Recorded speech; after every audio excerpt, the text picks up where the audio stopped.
Arriba muchachos, vamos a zarpar, a lejanas tierras vamos a pelear, por los caminos de la ley y el bien, marcha el regimiento de mi Borinquen, todo por la patria habremos de dar, por padres hermanos que quedan acá, por la noviecita, el hijo y mi Dios, a la isla querida decimos adiós, adiós terruño adorado de mis anhelos, no olvides de este hijo ausente en tus oraciones, que yo en mis noches tristes con mis canciones, podré aliviar la angustia de mi dolor, gane o pierda siempre lucha con valor. Nuestro regimiento se cubrió de honor en 1000 batallas, 100 batallas, 100 siempre cara al viento, marcha regimiento de mi Borinquen, de mi Borinquen.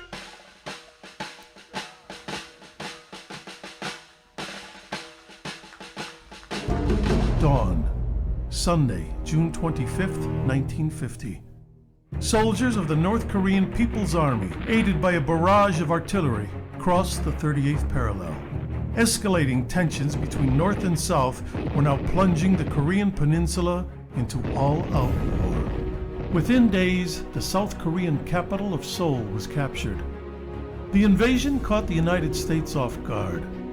Obligated to its fledgling ally in the South, the U.S. hastily regrouped, preparing to send a force to meet the onslaught from the North.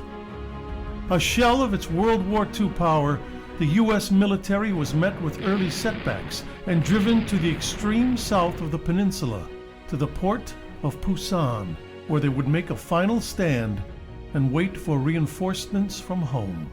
Among those reinforcements were men of the 65th Infantry Regiment from Puerto Rico, known as the Borinqueniers, in tribute to the island's native name. The Puerto Rican unit had participated in the First and Second World Wars, but had never been truly tested in battle. The men were immediately pressed into action, attached to the Army's 3rd Infantry Division, and taking part in the breakout from Pusan and drive north. Following General Douglas MacArthur's daring invasion behind enemy lines at Incheon, the North Korean assault disintegrated and Seoul was recaptured. The momentum turned, and the Allied forces pushing north, victory appeared within sight. But hopes of victory soon met cold reality in December 1950 in a remote part of North Korea near Chosin Reservoir. The Chinese army, backed by the Soviets, had recently entered the war and launched a massive assault on the overextended U.S. 8th Army and 1st Marine Division. In one of the epic battles in American history, the completely surrounded Americans slugged their way towards safety and evacuation at the port of Hungnam. Stationed on the frozen ridgetops overlooking the port were the Borinqueniers, tasked with ensuring that the troops, along with thousands of North Korean refugees, could board the ships to safety in the south. After all other troops were evacuated, the men of the 65th finally boarded the ship south, still firing at the advancing forces approaching the pier. For their gallant defense during the Marines' escape, the 65th was awarded the Navy Unit Commendation. Soon, the Borinqueniers were back where they had started, the port of Pusan, to once again begin the long slog north. The coming months would witness intense combat. In February, men of the 65th would charge Chinese positions in the last battalion-sized bayonet charge in U.S. history. In April, when the 65th came under heavy attack, Master Sergeant Juan Negron single-handedly held off the onslaught for hours, despite being wounded, until a counterattack could be organized. Originally given the Distinguished Service Cross, Negron would eventually be posthumously awarded the Medal of Honor on March 18, 2014.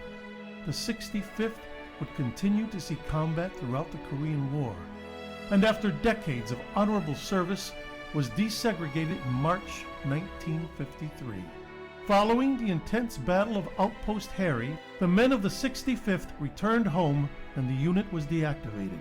Nearly 600 men had been killed and 2,100 wounded, making the Korean War the bloodiest conflict in Puerto Rican history.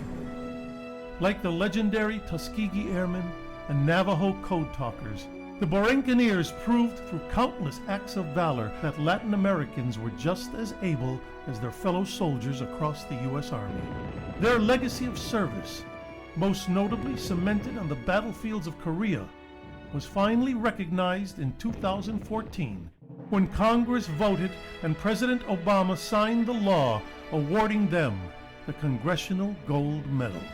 Please welcome veterans of the 65th Infantry Regiment from the Korean War, the Borinqueniers.